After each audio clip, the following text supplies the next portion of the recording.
Di Sabi, Pandeglang, Banten. Sejak kecil ia mendapatkan pendidikan agama Islam dari orang tuanya.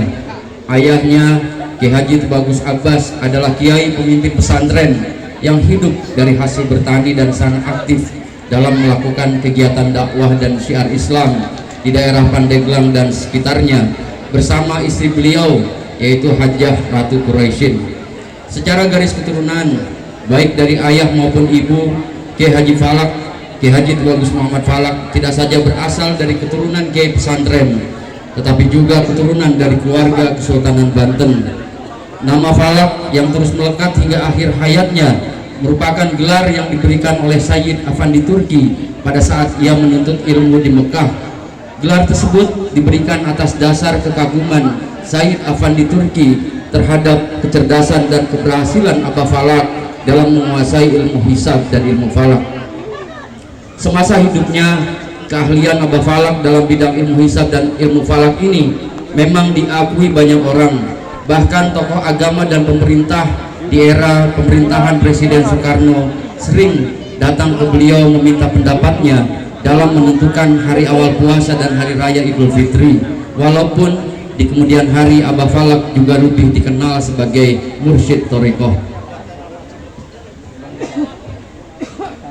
Terkait dengan latar belakang pendidikannya, Abah Falak sejak kecil mendapatkan pendidikan dan bimbingan agama Islam dari ayahnya di pesantren Sabi hingga usia 15 tahun.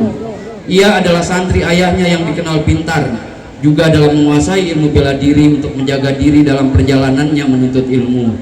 Setelah selesai mempelajari beberapa kitab dalam bidang bahasa, fikih dan akidah dari orang tuanya, Abah Falak kemudian memperdalam ilmu agamanya ke pesantren di Cirebon atas anjuran dari orang tuanya. Pada usia 15 tahun, tepatnya tahun 1857, untuk pertama kalinya Abah Falak berangkat ke Tanah Suci untuk menimba ilmu selama kurang lebih 21 tahun lamanya hingga tahun 1878. Beberapa bidang keilmuan yang beliau pelajari dan perdalam hingga ke Timur Tengah antara lain ilmu tafsir Quran dari Syekh Nawawi Banten dan Syekh Mansur Al-Madani, ilmu hadis dari Syed Amin Qutbi, ilmu tasawuf dari Syed Abdullah Jawawi, ilmu falak dari Syed Afandi Turki, ilmu fikih dari Syed Ahmad Habashi, Syed Ba'arum, Syed Abu Zahid dan Syekh Nawawi Al-Falimbani. Ilmu hikmah dan ilmu tasawuf juga diperoleh dari Syekh Ahmad Jaha Banten dan beberapa ulama besar lainnya, antara lain Syekh Ali Jabra Mina, Syekh Abdul Fatah Al-Yamani, Syekh Abdul Raif Al-Yamani, Sayyid Yahya Al-Yamani, Syekh Zaini Dahlan Mekah, dan ulama-ulama besar dari tanah Banten, diantaranya Syekh Sohib Kadupinang. Selama berada di Mekah, Abah Falak tinggal bersama Syekh Abdul Karim, ulama besar Indonesia yang merupakan sahabat ayahanda beliau, yakni Abah Abbas. Dari Syekh Abdul Karim, beliau mendapatkan kedalaman ilmu thariqah dan tasawuf. Bahkan oleh Syekh Abdul Karim yang dikenal sebagai seorang wali agung dan ulama besar dari tanah Banten yang menetap di Mekah tersebut, Abah Falak kemudian dibaiat hingga mendapat kepercayaan sebagai mursyid thariqah Qadiriyah wa Naqsyabandiyah. Pada periode mukim pertama tersebut, Abah Falak pernah seangkatan dengan Syekhuna Khalil Bangkalan pada saat menuntut ilmu di Mekah. Pada periode kedua mukim di Mekah dan Madinah sekitar tahun 1892 hingga 1907, Abah Falak kembali memperdalam ilmu agama dan mengajar di salah satu madrasah di Mekah, yaitu Madrasah Saulatiyah. Dan beliau satu periode mukim dengan Ki Haji Hashim Asy'ari, pendiri organisasi Nahdlatul Ulama, dan Ki Haji Ahmad Dahlan, pendiri organisasi Muhammadiyah, yang kedua-duanya merupakan golongan pelajar yang jauh lebih muda darinya. Dengan Abah Hashim Asy'ari, bahkan Abah Falak banyak berhubungan, berkomunikasi dan bersilaturahim selama mukim di Mekah. Adapun teman-teman seangkatan Abah Falak lainnya yang menjadi kiai dan pemimpin pesantren, diantaranya Ki Haji Muhammad Jasir Banten, Mama Bakri Pleret Purwakarta, Abah Usman Pledang Bogor, Abah Mukhtar Al-Bogori, Kiai Asy'ari Bakong Bogor, Kiai Abdul Kahir, veteran peristiwa Cilegon, Geger Cilegon 1888, Kiai Haji Muhammad Nur Langitan, Syekh Ibrahim Brumbung, dan beberapa ulama dari Jawa Tengah dan Jawa Timur lainnya. Setelah menyelesaikan studinya di Mekah, Abah Falak kembali ke tanah air pada tahun 1878 dan sempat memimpin pesantren peninggalan ayahnya di Sabi, Pandeglang. Tidak lama kemudian beliau pindah dan memilih Pagentongan sebagai tempat pengabdiannya. Abah Falak kemudian menikah untuk pertama kalinya di daerah Pagentongan, Bogor pada tahun 1890. 2 tahun kemudian Abah Falak kembali ke Mekah dan Madinah untuk melanjutkan dan memperdalam ilmunya selama 15 tahun lamanya, disusul kemudian oleh keluarganya. Pada saat berada di Mekah tersebut, Abah Falak mengajar di Madrasah Saulatiyah Mekah. Periode kedua mukim di Mekah dan Madinah ini berlangsung dari tahun 1892 hingga 1901, lalu kembali ke sana hingga tahun 1907. Menjelang tahun 1907, Abah Falak beserta keluarga kembali ke tanah air, yakni ke Sabi, Pandeglang, dan tidak lama kemudian kembali ke Pagentongan, Bogor. Pada tahun tersebut ia meneruskan kegiatan tablik dan pengajian yang dilanjutkan dengan mendirikan pesantren di Pagentongan yang telah dirintisnya pada tahun 1901. Setelah Perang Dunia Pertama hingga tahun 1924, Abah Falak kembali bermukim di Mekah, dan pada periode tersebut ia mulai dikenal oleh para ulama dari segala penjuru Indonesia, terutama dari angkatan yang lebih muda.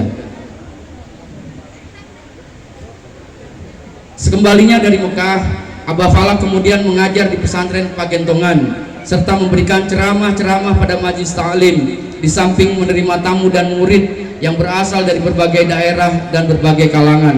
Semasa hidupnya, Abah Falak secara khusus menyediakan dapur umum yang berada di sekitar rumahnya untuk menjamu serta menghormati para tamu, santri, dan masyarakat. Pada tahun 1927, Abah Falak kembali menunaikan ibadah haji dan terus mukim selama 9 tahun di Mekah, tepatnya di rumahnya yang terletak di Jabal Gubes dan Syib Ali. Salah satu rumah Abah Falak tersebut bahkan cukup masyhur, terutama di kalangan mukimin Jawa Barat dan Banten di tanah Mekah, dengan sebutan Baitul Falak. Selama berada di sana, Abah Falak juga kembali dikunjungi oleh para jemaah haji dari Indonesia, baik untuk belajar tasawuf maupun meminta didoakan olehnya.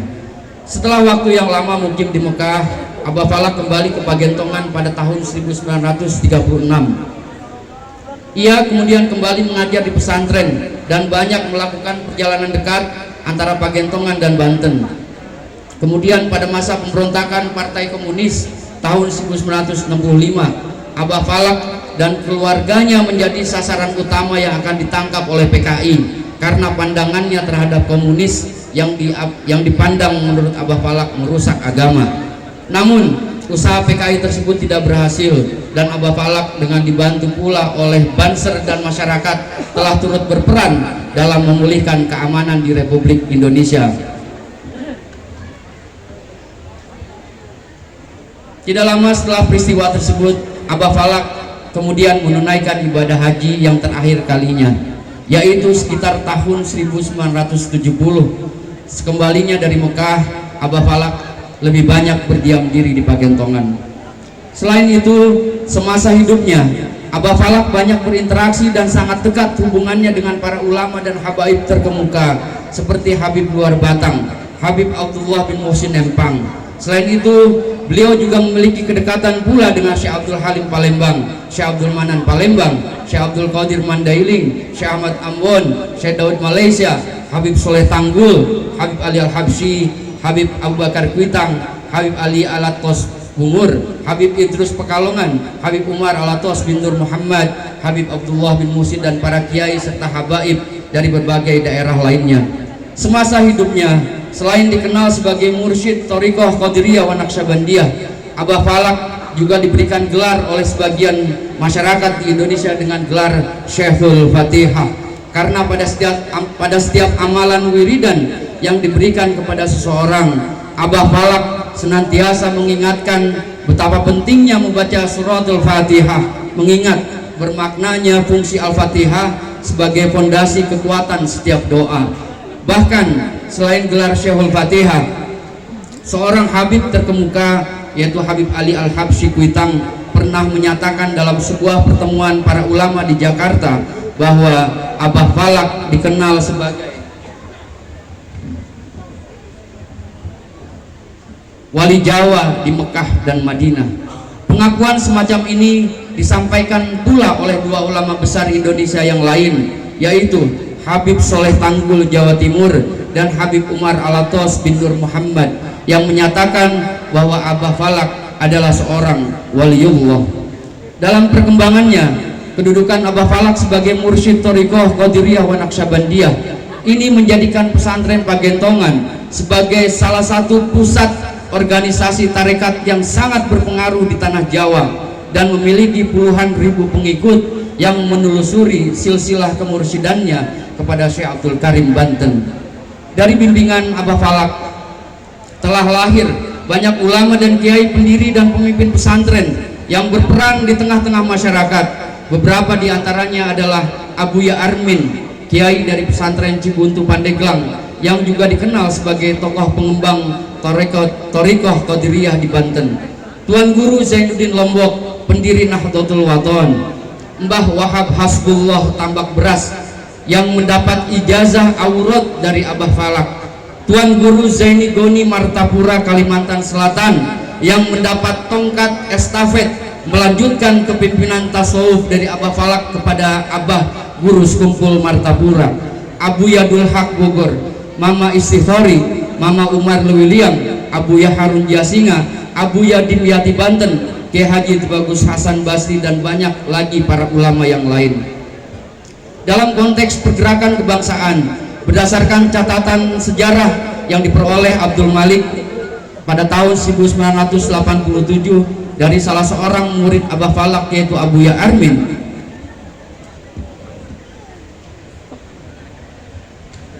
Abuya Armin Banten, disebutkan bahwa Abah Falak merupakan salah seorang kiai yang termasuk dalam daftar ulama-ulama yang diawasi dan dikejar-kejar untuk ditangkap oleh Belanda akan keterlibatannya dalam pemberontakan petani Banten pada tahun 1888 di Cilegon.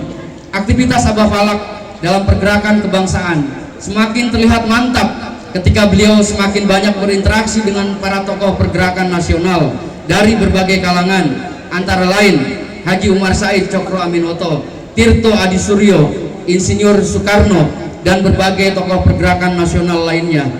Kemudian pada masa sebelum dan sesudah revolusi fisik 1945 sampai 1949, Abah Falak tercatat sebagai pemimpin dalam bidang kerohanian di dalam Laskar Hizbullah yang pelatihannya berpusat di daerah Cibarusa, dan pemimpin spiritual di Bogor yang senantiasa membangkitkan semangat jihad fi sabilillah melawan penjajah untuk membela dan mempertahankan Republik Indonesia. Pada masa-masa kritis, Abah Falak banyak sekali didatangi oleh banyak masyarakat dari kalangan sipil dan militer untuk meminta keberkahan atas karomah yang diyakini masyarakat dimiliki olehnya. Beberapa kiai terkemuka lainnya yang terlibat sebagai pemimpin spiritual Laskar Hizbullah adalah Mbah Wahab Hasbullah dari Jombang Tambak Beras, Mbah Abdullah Abbas Buntet, dan juga Kiai Haji Zainal Mustafa Singaparna. Di samping melibatkan diri dalam pergerakan melawan Belanda dan mendorong perkembangan organisasi politik nasional, dalam setiap pertemuan kegiatan Thariqah di pesantren Pagentongan hingga berakhirnya masa penjajahan di Nusantara, Abah Falak senantiasa menyampaikan nasihat-nasihat keagamaan yang membangkitkan semangat kebangsaan kepada para pengikutnya dalam setiap kemungkinan melakukan perlawanan terhadap penjajah Belanda.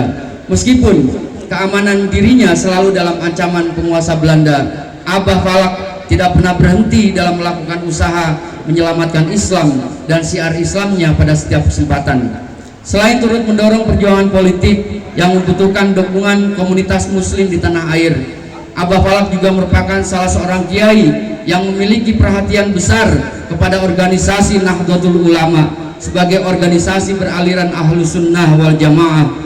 Berkaitan dengan dukungan aktifnya terhadap Nahdlatul Ulama ini, tampaknya tidak dapat dilepaskan dari ideologi tradisional, misi sosial dan semangat politik NU untuk turut memperjuangkan kemerdekaan dari penjajah Belanda yang sejalan dengan latar belakang dan semangat politik Abah Falak sebagai tokoh dari kalangan pesantren yang telah melakukan aktivitas perlawanan terhadap Belanda.